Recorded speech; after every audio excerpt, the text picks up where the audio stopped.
Boa noite a todos. Sejam todos muito bem-vindos à Casa Luz de Jesus.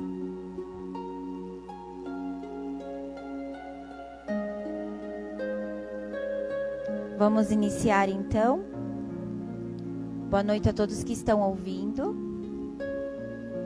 Antes de iniciarmos, vou passar algumas orientações da nossa casa. Ela realiza atendimento todo segundo sábado de cada mês, com entrega de donativos às famílias cadastradas. Aceitamos doações de alimentos não perecíveis, brinquedos, roupas, calçados, que serão destinados a essas famílias assistidas. Toda contribuição é muito bem-vinda e faz toda a diferença. Informamos também que estamos iniciando mais uma turma de estudos da doutrina espírita, baseada nos ensinamentos de Allan Kardec. Os interessados podem procurar algum trabalhador da casa, que a gente vai passar as informações necessárias. E contamos com a colaboração de quem sentir no coração. Antes de iniciarmos, vou ler uma mensagem do livro Caminho, Verdade e Vida, de Chico Xavier, ditado pelo Espírito de Emmanuel. Mãos limpas. E Deus, pelas mãos de Paulo, fazia maravilhas extraordinárias. O Evangelho não nos diz que Paulo de Tarso fazia maravilhas, mas que Deus operava maravilhas extraordinárias por intermédio das mãos dele. O Pai fará sempre o mesmo, utilizando todos os filhos que lhes apresentarem mãos limpas. Muitos espíritos mais convencionalistas que propriamente religiosos encontram nessa notícia dos atos uma informação sobre determinados privilégios que teriam sido concedidos ao apóstolo. Antes de tudo, porém, é preciso saber que semelhante concessão não é exclusiva. A maioria dos crentes prefere fixar o Paulo santificado sem apreciar o trabalhador militante. Quanto custou ao apóstolo a limpeza das mãos? Raros indagam relativamente a isso. Recordemos que o amigo da gentilidade fora rabino, famoso em Jerusalém, movimentara-se entre elevados encargos. Detivera denominadoras situações, no entanto, para que o Todo-Poderoso lhe utilizasse as mãos, sofreu todas as humilhações e dispôs-se a todos os sacrifícios pelo bem do semelhante. Ensinou o Evangelho sob zombarias e açoites, aflições e apedradas. Apesar de escrever luminosas epístolas, jamais abandonou o tear humilde até a velhice do corpo. Considera as particularidades do assunto e observa que Deus é sempre o mesmo Pai.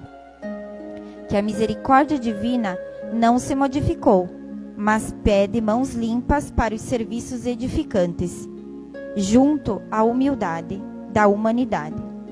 Tal exigência é lógica e necessária, pois o trabalho do Altíssimo deve resplandecer sobre todos os caminhos humanos. Convido todos a se sentarem confortavelmente, fecharem os vossos olhos, respirarem fundo e se concentrarem na energia da casa. Senhor Deus, Pai de infinita bondade e justiça, nesse momento elevamos nosso pensamento a Ti, agradecendo pela oportunidade de estarmos reunidos em Teu nome, buscando aprendizado, consolo e renovação. Jesus, Mestre e Guia, que nos ensinaste sobre a porta estreita como caminho de esforço, renúncia e transformação interior. Ajuda-nos a compreender que ela não é a porta de sofrimento, mas sim de crescimento espiritual. Fortalece-nos para que o escolhamos a cada dia o caminho do bem, mesmo quando ele exigir disciplina, paciência e humildade. Ampara-nos nas tuas lutas íntimas, inspira-nos a vencer o orgulho, o egoísmo e a impaciência que ainda carregamos.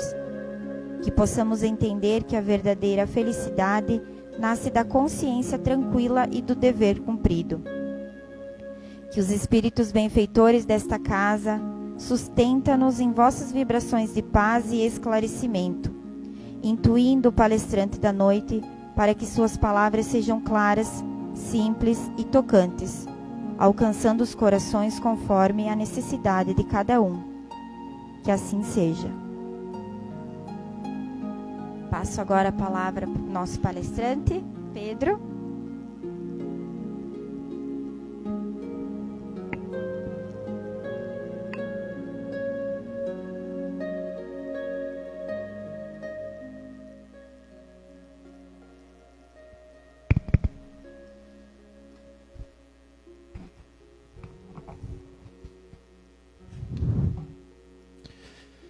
Boa noite, meus irmãos. Que a paz e o amor de Jesus nos encontrem mais essa noite. Hoje nós vamos conversar um pouquinho sobre o tema da porta estreita. Esse tema é tratado tanto por Mateus, quanto também no Evangelho de Lucas. E no Evangelho segundo o Espiritismo, a gente vai conversar sobre ele no capítulo 18, capítulo intitulado Muitos os chamados e poucos os escolhidos. Só um pouquinho.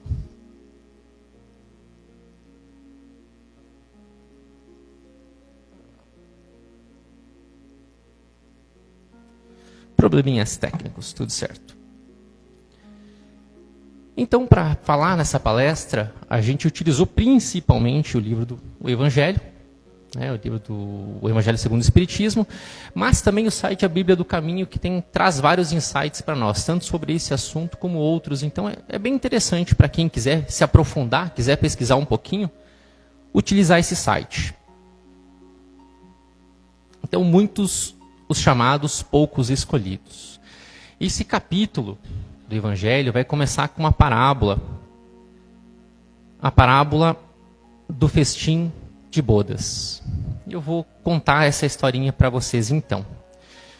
Então Jesus estava conversando com os seus apóstolos, e ele começou a contar a história que o reino dos céus se assemelha a um rei que, querendo festejar as bodas do filho, despachou os seus servos para chamar às bodas aqueles que haviam sido convidados.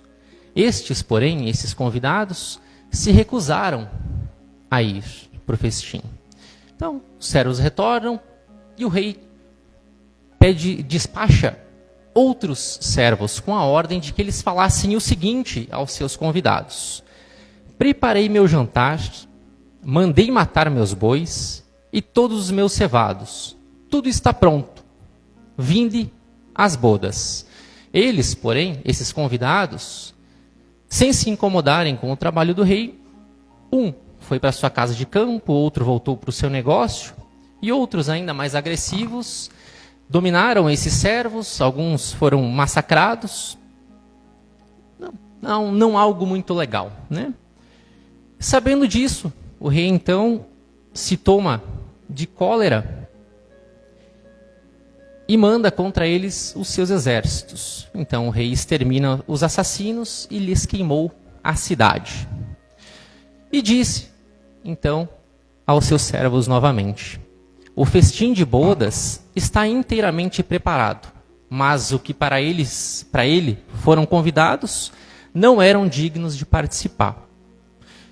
Ide, então, às encruzilhadas e chamai para as bodas todos quanto encontrardes.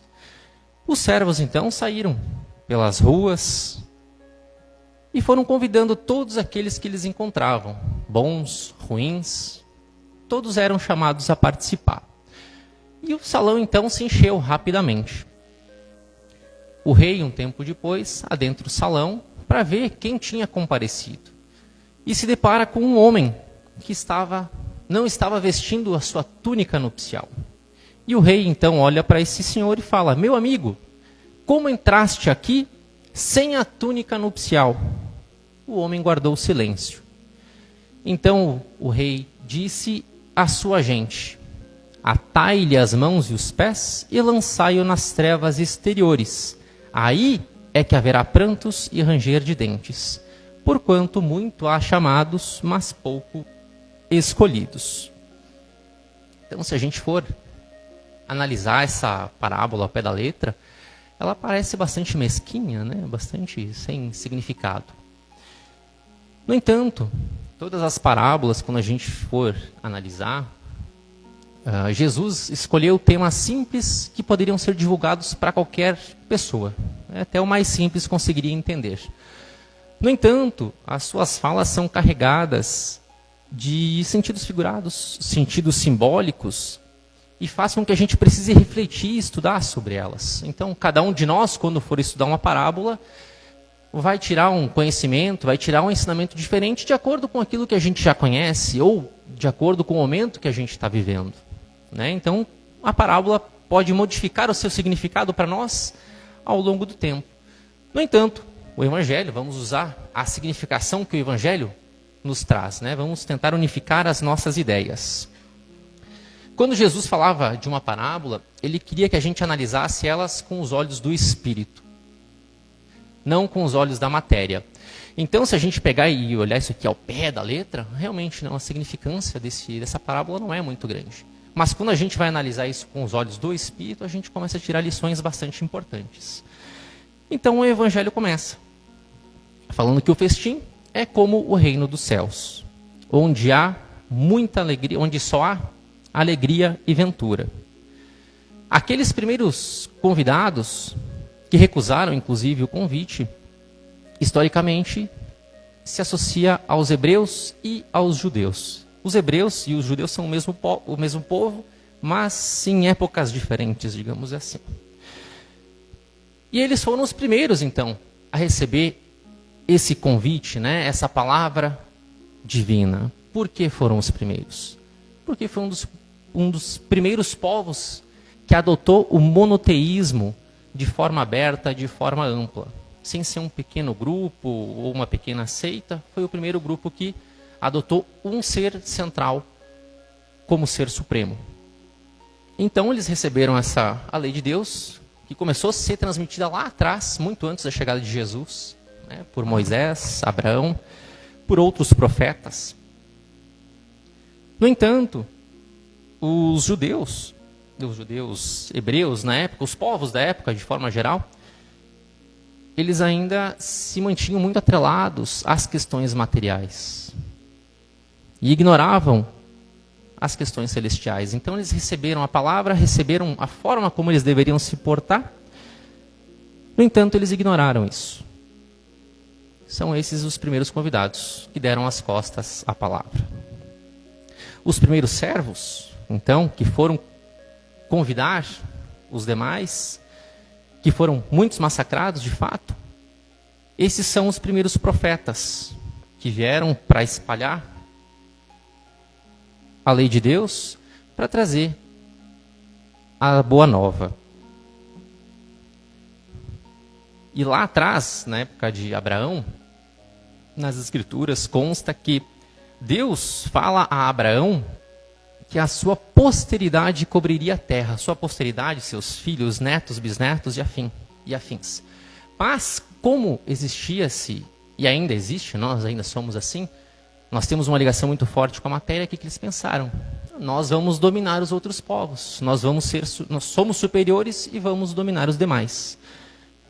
Mas quando falou-se disso, na verdade, falava-se da palavra, da lei divina. Eles foram os primeiros a receber, eles foram o ponto focal a receber a lei divina, e dali essa lei iria se espalhar para os demais povos, como aconteceu.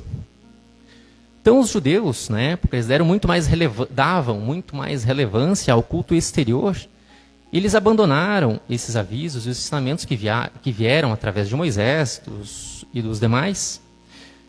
E em determinado momento, quando esse desencontro entre aquilo que havia sido ensinado e trazido e aquilo que eles estavam executando, quando essa diferença chega a seu ápice, é a época em que Jesus encarna na Terra, para justamente tirar o caminho que deveria ser seguido, tirar isso do papel e botar na prática, mostrar na prática, com um exemplo, através do amor, o que deveria ser feito. E aqueles últimos, que são chamados depois, ao final, os bons e ruins, esses representam todos os demais povos. Né? Então, os primeiros recusam a palavra e depois todos recebem a oportunidade de fazer parte daquele festim e de receber a palavra divina.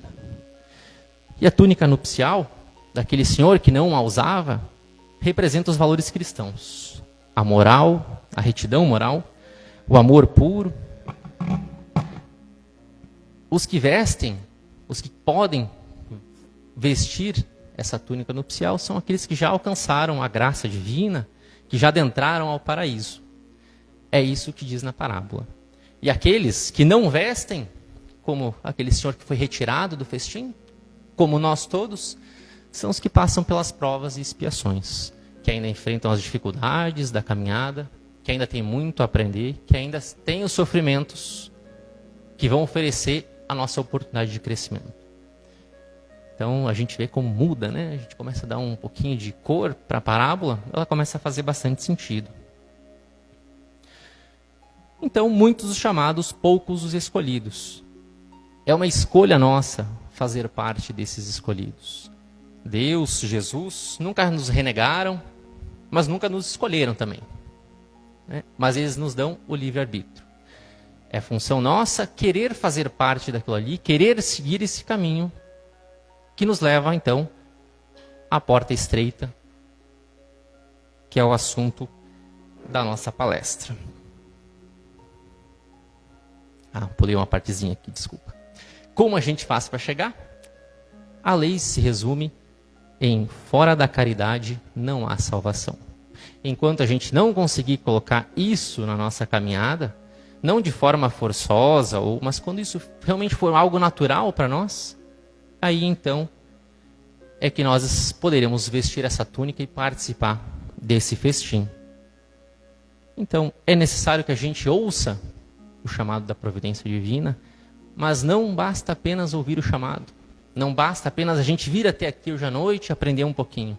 A gente tem que colocar na nossa caminhada, em prática, o que a gente vem aprendendo aqui. Principalmente essa questão da caridade. Agora sim, a parte da porta estreita, onde nós entramos de fato no tema da noite. A porta estreita é nada mais, nada menos que um convite. Um convite para que a gente renuncie às facilidades da caminhada e a gente escolha os desafios que ela oferece, que a gente abrace os desafios para que a gente possa passar por essa porta e vestir aquela túnica. E para colorir isso, para ficar mais fácil, eu trago outra historinha. Adoro as historinhas, ainda mais essas bem simplesinhas que fica fácil da gente lembrar. Então, certa vez, um viajante estava caminhando por uma estrada e ele chega numa bifurcação. E o viajante já tinha passado por outras bifurcações antes, né? Uma bifurcação, então, tem dois caminhos. Ele tinha que escolher algum lado para ir. Um desses caminhos era uma estrada bem larga, pavimentada, sem obstáculos aparentes, com comida, bebida à vontade para aqueles que passavam por ali, que eram muitos. E ao final dessa estrada havia uma grande porta, um portal grande, na verdade, né? Qualquer um passaria por lá, não tinha nenhum impedimento. O outro caminho, a outra estrada, ela começava larga e ia se estreitando, né, conforme ela ia indo. E ao longe era possível vislumbrar alguns obstáculos, subidas, descidas, vales, escadarias. Em alguns momentos ela se afunilava bastante. E lá, bem no final, era possível enxergar uma pequena porta, bem estreitinha. Mal dava para ver a porta. Então tínhamos dois caminhos, um largo, imponente, bem iluminado, cheio de gente, com música, risadas. A outra estrada mais simples, quase escondidinha, mais solitária. Poucas pessoas transitavam por ela. E ali naquela bifurcação tinha um senhor simples, humilde, mas bem vestidinho, tudo certo. E esse rapaz, então, esse nosso viajante, pergunta a esse senhor: por que quase ninguém, vai por aquela estrada? E aquele senhor olhou para o viajante e falou: porque ela exige que as pessoas deixem suas bagagens ao longo do caminho. Para passar pelos obstáculos, é necessário deixar a carga que a gente leva conosco. E para conseguir atravessar a porta lá no final, todas as bagagens devem ser deixadas para trás. Então o viajante parou um pouco, ficou refletindo. Ele olhou para as malas que ele carregava, para as bagagens, orgulho, mágoas, vaidades, medos, excessos, vícios. Elas eram muito pesadas. No entanto, eram dele. Elas já faziam parte de quem ele era, ele já estava confortável com elas, apesar do peso. Então ele ficou refletindo um pouco, ele já tinha passado por muitas, né? E ele resolveu então fazer diferente dessa vez. Foi pela estrada que ele nunca tinha escolhido. Aquela que a gente olhava e era mais difícil. Então ele começa a andar por aquela estrada e ela já vai se afunilando. E ele já tem que tirar uma coisinha de uma mala e deixar por ali. Aí tem um obstáculo na frente, ele tem que tirar mais uma coisinha de uma mala, de outra. Ele tem que tirar uma daquelas malas e deixar para trás. E ele foi assim ao longo do caminho. Conforme iam os obstáculos, ele ia deixando as malas para trás. Depois de muito tempo, quando ele chegou lá na frente daquela portinha bem estreita, ele já não tinha mais malas. Do que ele carregava, cabia apenas no bolso. Então ele adentra aquela pequena porta, e lá o aguardavam uma paz, uma segurança, um amor que ele jamais imaginou encontrar em outro lugar. E isso é o caminho que a gente deve trilhar. Um caminho que é difícil, onde a gente abdica de muita coisa, de coisas que não são tão importantes no final das contas, mas que lá no final vão trazer algo que a gente não consegue nem descrever com as nossas palavras. Então essa pequena história da porta estreita, ela vai fazer com que ela pede que a gente faça melhores escolhas. Então, já no início da nossa historinha, o nosso viajante tem que escolher entre uma estrada que é mais difícil e outra que é mais fácil. Uma que ele só podia continuar do jeito que ele estava e estava tudo certo. E na outra ele aceitou as dificuldades. Quando a gente está aqui encarnado, que a gente não lembra o que a gente pediu para essa passagem, a gente fica pensando, putz, por que eu estou escolhendo essas coisas que eu estou passando? Putz, será que eu escolhi passar por tanta dificuldade assim? Porque a gente não lembra o que a gente pediu lá atrás. Quando a gente encarnou, a gente implorou para passar pelas dificuldades, para que a gente pudesse deixar algumas bagagens para trás, para que a gente pudesse pagar alguns boletos que a gente acumulou. A gente hoje não enxerga, mas se a gente conseguir trilhar o caminho que a gente escolheu, lá na frente, a gente vai estar muito melhor do que a gente está agora, ou do que a gente estava antes de encarnar. A gente não lembra. Quando a gente vai escolher, fazer as nossas escolhas, geralmente a gente pensa em um dia, uma semana, um mês, um ano, 5 anos, 10 no máximo. Mas quando a gente fala em tempo de espírito, uma vida não é nada para nós, na verdade. A gente só não lembra. Então a nossa história da porta estreita pede que a gente faça melhores escolhas. Que a gente escolha querendo o melhor lá para frente e não para o amanhã, simplesmente. Essa historinha da porta estreita, ela pede que a gente renuncie às facilidades, às futilidades da vida, na verdade. A gente pode muito bem chegar depois de um dia de trabalho extenuante, a gente chega em casa cansado, putz, só quero me jogar no sofá e descansar. Ficar assistindo série, ficar fazendo alguma coisa que pouco nos agrega. No entanto, a gente pode escolher melhor. A gente pode escolher trabalhar em alguma coisa. E voltando na palestra anterior, trabalho é qualquer atividade útil. Então é ler, é estudar alguma coisa que a gente precisa estudar, é passar tempo com os nossos filhos, é vir aqui na casa espírita. Putz, tive um dia muito cansativo, estou exausto, mas vou lá na casa espírita. É vir no sábado ajudar a atender as famílias que precisam de auxílio. né? É a gente aprender a renunciar às escolhas fúteis em prol daquelas escolhas que vão trazer mais utilidade para nós. Essa história da porta estreita nos traz um convite à autorresponsabilidade. Qual caminho eu devo seguir? Né? Isso é uma responsabilidade nossa. As escolhas que a gente vai fazer são responsabilidade nossa. Eu escolhi tal caminho porque o meu pai pediu, porque minha mãe pediu, porque minha esposa, por causa dos meus filhos, por causa do meu emprego. A gente sempre vai poder escolher se fazer de vítima ou escolher uma bengala. Isso é dolorido. É muito dolorido parar de fazer isso. Mas tudo que a gente vai fazer é responsabilidade nossa. A gente vai carregar essa responsabilidade conosco. A porta estreita nos convida a desenvolver a nossa disciplina. Os exemplos que eu coloquei aqui é só para caso eu esqueça, eu tenho alguma coisa para falar, porque às vezes passa em branco. Mas a gente consegue aplicar isso aqui em tudo. Eu quero passar num concurso. Eu trabalho durante o dia, vou ter que acordar às 5 da manhã para estudar de manhã e vou ter que estudar de noite. Tem que abdicar de alguma coisa para a gente alcançar os nossos objetivos. Eu quero ser corredor, eu quero correr uma maratona. Eu tenho que correr todo dia. Se fizer chuva, vai ter que correr. Se fizer sol, vai ter que correr. Se tiver frio, se tiver calor, tem que correr igual. Isso é disciplina. É a gente deixar de lado o que a gente quer em prol daquilo que a gente precisa fazer. O caminho da porta estreita nos convida a fazer isso também. Quando a gente vem para cá, a gente recebe um corpo físico, que ele já tem as características que a gente precisa para nos ajudar a superar alguma dificuldade. A gente vem com, por exemplo, um corpo que vai resistir 80 anos de vida. Mas a gente não se alimenta direito, a gente não faz atividade física. A gente desencarna aos 60. A gente cometeu suicídio indireto.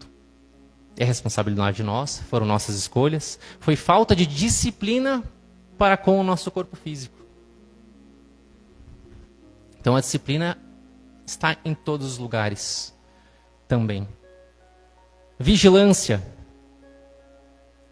Vigiar os nossos pensamentos, as nossas ações. Vim para a casa espírita hoje, estava vindo para cá, um carro me fechou, quase bati o carro. Em vez de prestar atenção no Pedrinho que está falando, eu estou pensando, xingando ainda aquele cara que me fechou lá. Ao invés de agradecer por não ter batido o carro, você ainda está desconcentrado. Então, vigiar o que a gente está pensando. Passa alguém na rua que está vestido de um jeito que a gente não gosta. A gente vai julgar essa pessoa. Vigiar esse pensamento. Não dá vazão para ele. Eu pensei um negócio ruim, mas você já percebe isso e já volta atrás. Isso é vigilância. Do pensamento, das nossas ações. Estou passando no lado do lixo, eu tenho um papelzinho de bala. Podia muito bem ignorar, o papel não é meu. Mas podia pegar e colocar no lixo também. Atitudes simples, essas atitudes, pequenas atitudes que vão fazer com que a gente cresça, que vão nos trazer para esse caminho que leva à porta estreita. A gente não vai passar por essa porta ou usar aquela túnica da história inicial do nada.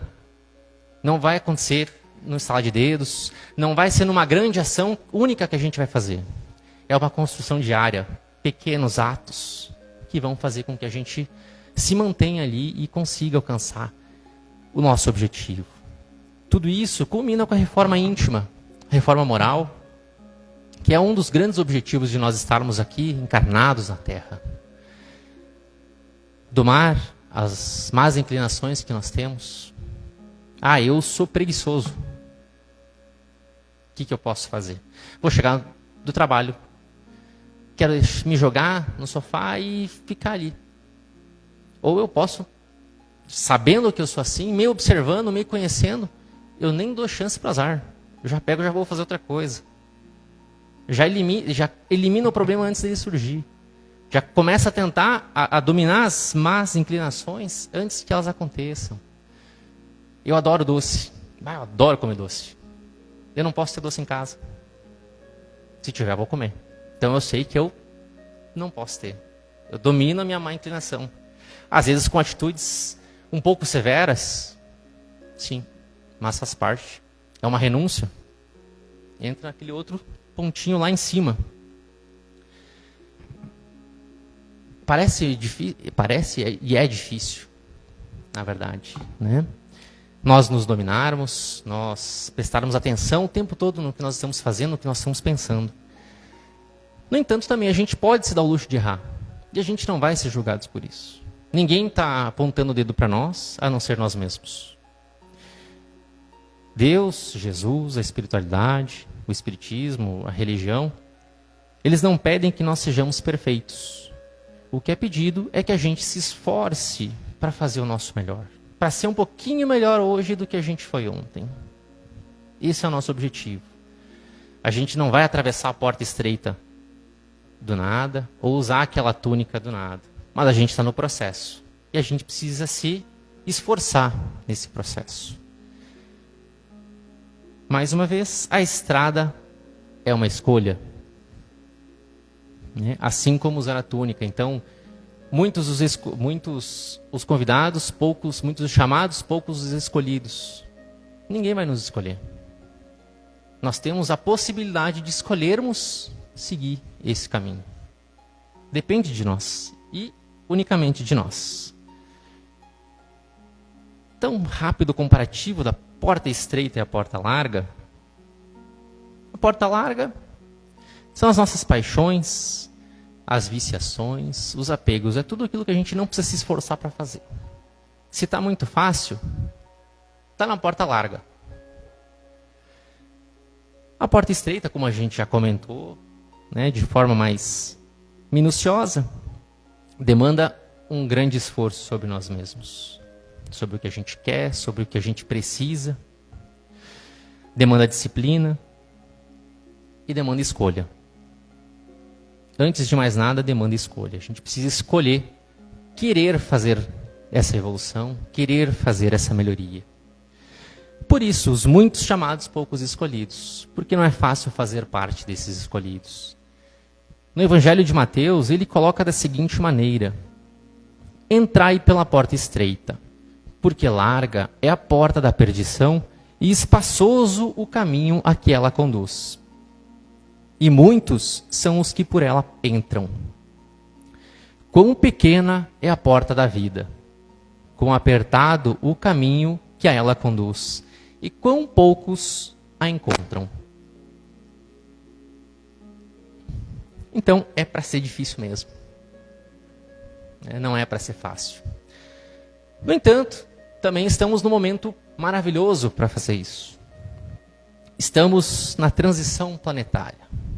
Então, hoje, nosso planeta é caracterizado como um planeta de provas e expiações, onde o mal ainda impera sobre o bem. Se a gente olhar para o nosso país, aí, governo, a gente vai entender muito bem isso, né? E a gente está passando por um planeta de regeneração. A gente está subindo um nívelzinho na nossa escala.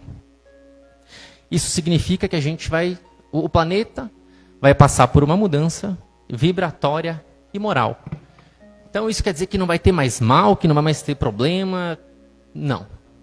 Quer dizer que as pessoas, os espíritos que aqui ficarem, vão estar com a intenção da mudança. Eles vão querer melhorar a sua consciência, que é o que está falando no terceiro ponto.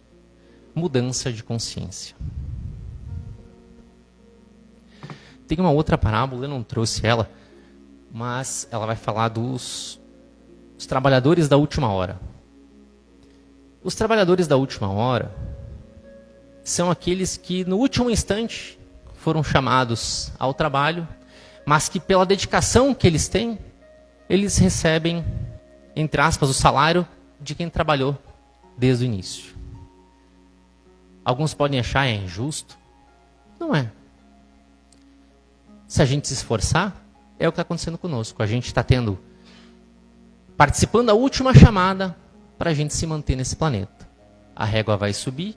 Quem não conseguir se manter ali, vai ser levado para um outro planeta. A pessoa vai ser Vai deixar de existir? Não. Não. Só vai para um planeta onde vai favorecer a caminhada dela. Quantos de nós aqui não somos da Terra? Somos de outro planeta, já passamos por mudanças planetárias e fomos jogados para cá depois. A gente não sabe, mas pode muito bem ter acontecido isso conosco.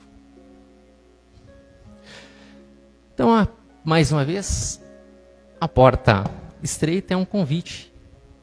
A transição planetária também é um convite a nós aderirmos ao caminho da porta estreita e utilizar de uma forma benéfica essa oportunidade que nós estamos, essa oportunidade ímpar que nós temos de estar aqui no planeta nesse momento. E trazendo um pouco mais para o dia a dia essa questão da porta estreita, né, de como nós podemos nos portar. Eu vou trazer algumas situações que podem acontecer na nossa caminhada, no dia a dia, mas não existe uma resposta certa aqui. É para cada um levar para casa e refletir sobre o que a gente vai falar, o que a gente está falando e sobre as indagações que a gente vai trazer. Todo mundo hoje está conectado, celular, internet, né? Mas quanto tempo a gente passa conectados ali? 2, 3, 4, 5, 6 horas. Tem gente que trabalha o dia inteiro no computador, então fica muito tempo ali. E o que a gente consome nesse meio tempo? Quando a gente está ali, a gente fica procurando coisas que não nos trazem crescimento nenhum. Nós ficamos olhando a vida perfeita de alguém, comparando com a nossa, ignorando que aquela pessoa tem tantos problemas quanto nós, mas ela simplesmente não coloca isso ali. Que os nossos filhos consomem, que as pessoas que estão ao nosso redor consomem. É muito mais fácil hoje a gente receber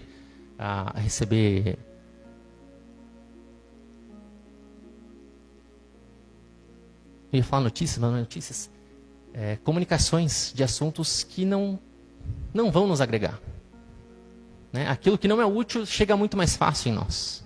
Então a gente tem que aprender a filtrar isso muito bem.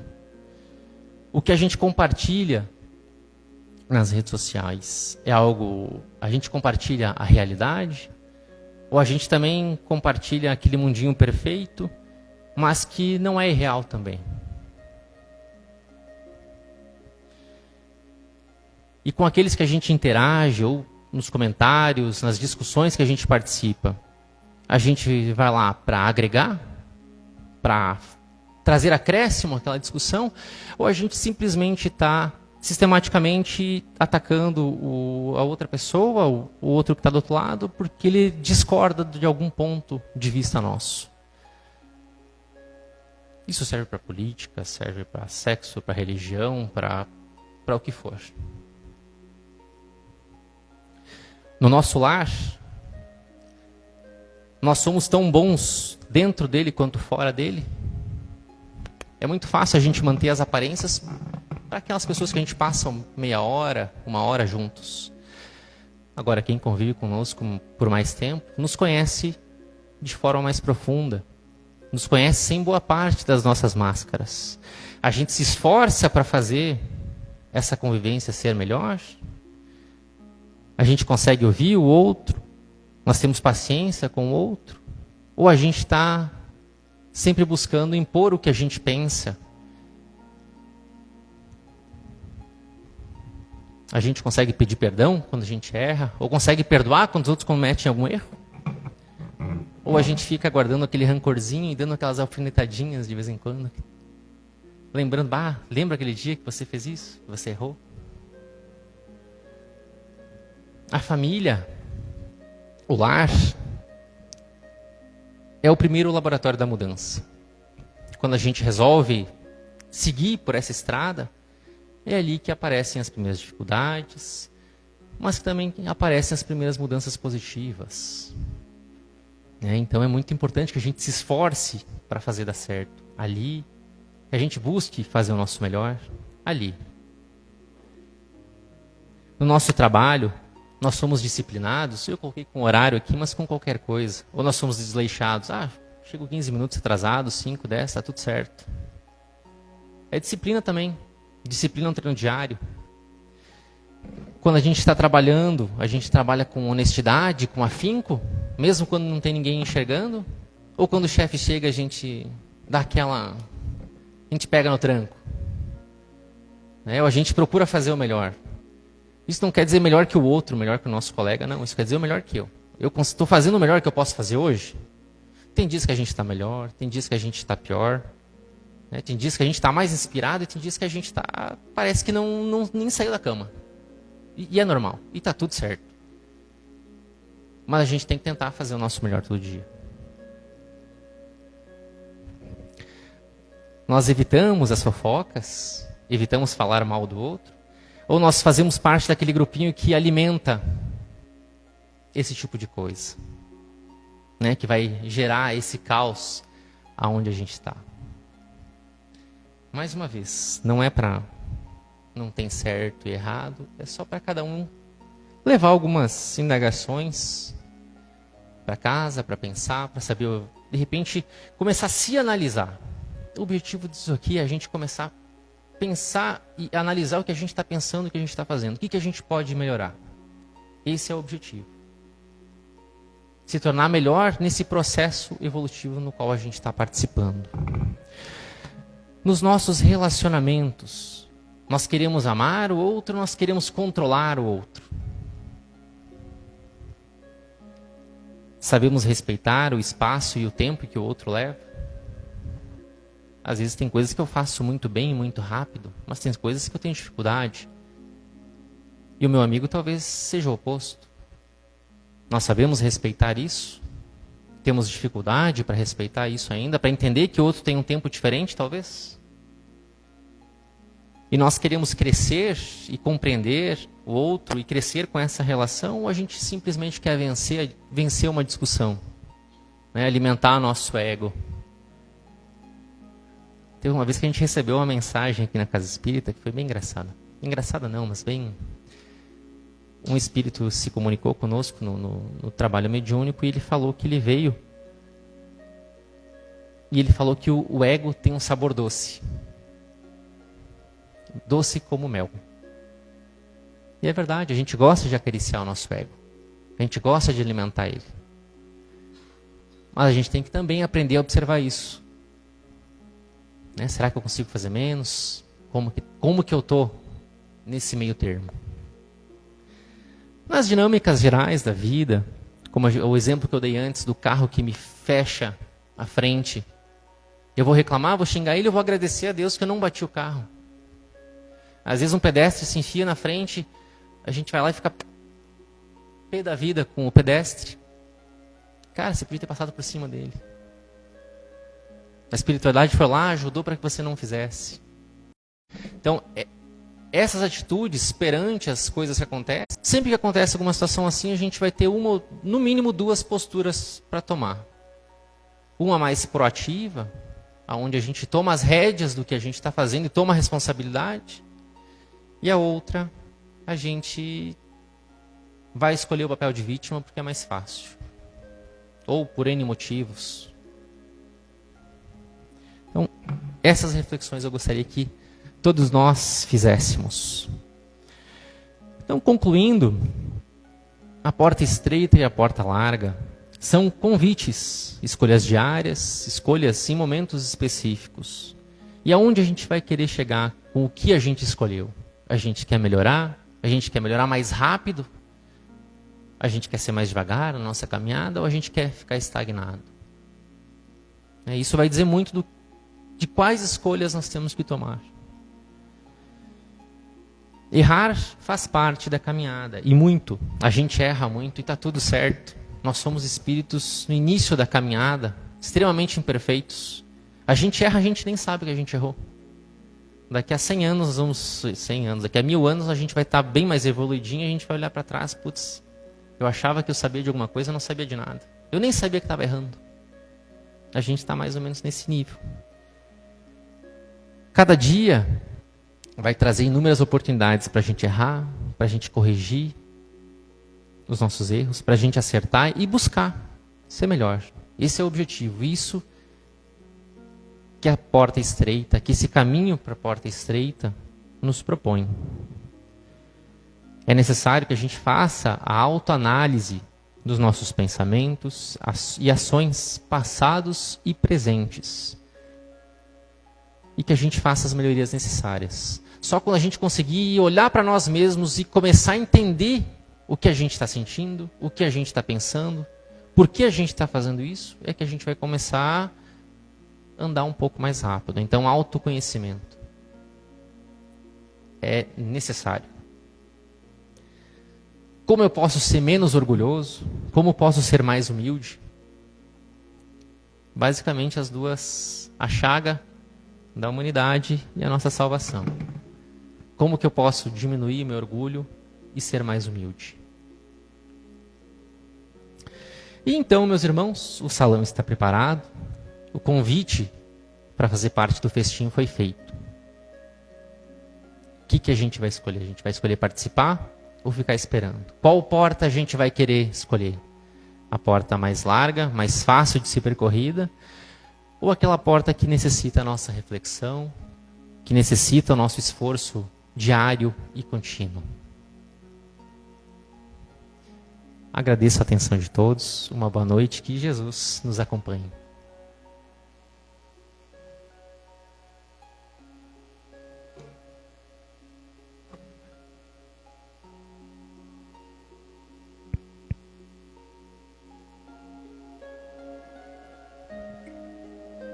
Obrigada, Pedro, pelas palavras aqui passadas. E eu convido agora, então, os trabalhadores da casa a se posicionarem ao lado para a nossa prece final. Convido a apagarem as luzes. A todos aqui que fechem os vossos olhos, respirem fundo, se conectem à energia da casa, elevando o nosso pensamento a Deus.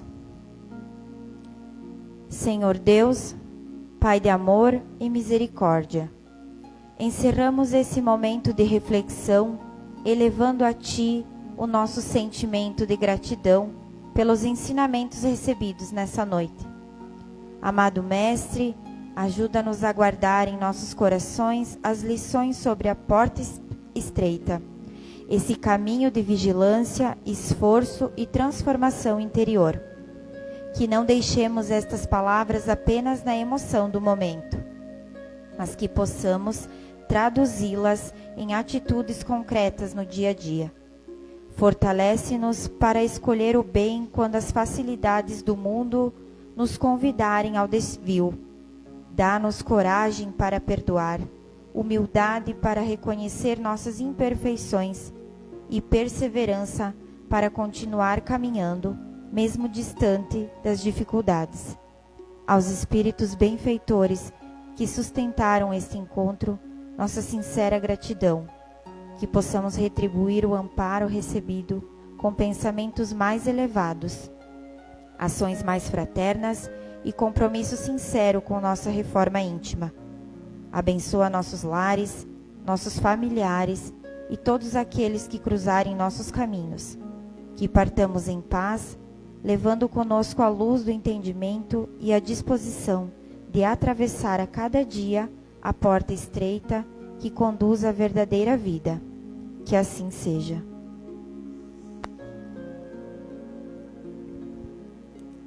Muito obrigado a todos. Tenham um bom retorno e até quinta-feira.